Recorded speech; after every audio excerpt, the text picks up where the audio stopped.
বিশ্ব road flyover থেকে পাম্পের সিরিয়াল, এটা ভয়ঙ্কর অবস্থা।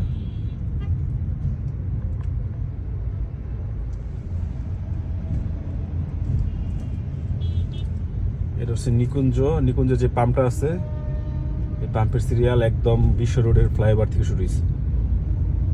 বাবারে বাবা, তেলের তো এত সংকট না, মানুষ যতটা মানে হাহাকার শুরু করছে, মানুষ নিয়ে নিয়ে তেল স্টক করতেছে, কোনো দরকার নেই। মানে যদি আগের থেকে অগ্রিম সময় মজুত করা শুরু করে, তখন যাদের ইমার্জেন্সি দরকার, ধরেন হচ্ছে আপনি হসপিটাল যাবেন বা কোথাও যাবেন আর্জেন্ট দরকার, তখন আপনি গাড়ি নিয়ে বেরোতে পারবেন না বা আপনি অ্যাম্বুলেন্স নিয়ে যেতে পারবেন না, তেল থাকবে না দেশে। মানুষ যদি কৃত্রিম সংকট তৈরি করে, এটা তো আমাদের দোষ।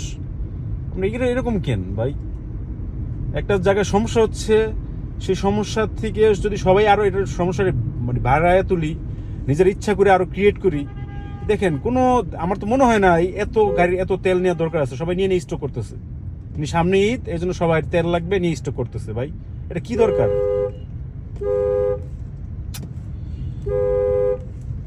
কি একটা অবস্থা! আরে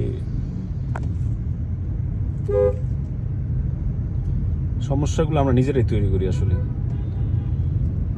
কিছু বলার নাই।